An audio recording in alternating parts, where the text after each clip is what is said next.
Intéressons-nous à présent au port de Frouard, à 8 km de Nancy. C'est le deuxième plus important port céréalier de l'Est, derrière Metz, grâce notamment à son importante capacité de stockage. En pleine récolte, Frouard est en période d'intense activité, avec des allées et venues incessantes, des péniches. Céline Tognazzi et Jacques Garniche font le point pour nous. 10 jours que le balai des camions est incessant. Depuis fin juillet, ce sont 200 à 250 poids lourds qui transitent au port de Frouard pour vider leurs bennes de céréales, soit 6000 tonnes qui arrivent ici chaque jour. Il faut gérer ça et en plus on a des trains qui arrivent et qui nous prennent des circuits.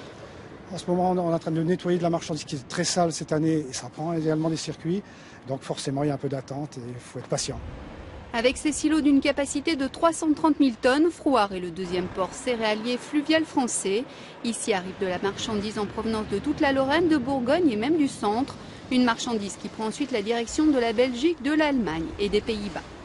Il y a 98% de l'exportation qui se fait par voie d'eau et le reste se fait par voie ferrée.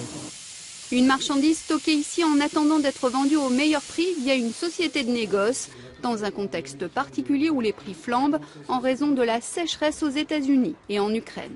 Les pertes de récolte occasionnées par cette sécheresse exceptionnelle ont permis au prix de monter et vont permettre finalement à nos producteurs régionaux, même si la production est moins importante, de profiter de cours plus élevés et donc de retrouver un résultat économique, certes peut-être pas aussi bon qu'une année normale, mais somme toute acceptable. Dans ce contexte, la marchandise peut être stockée plusieurs mois avant d'être vendue. Quant au balai des camions, il n'est pas près de s'arrêter. 800 000 tonnes de céréales transitent ici chaque année.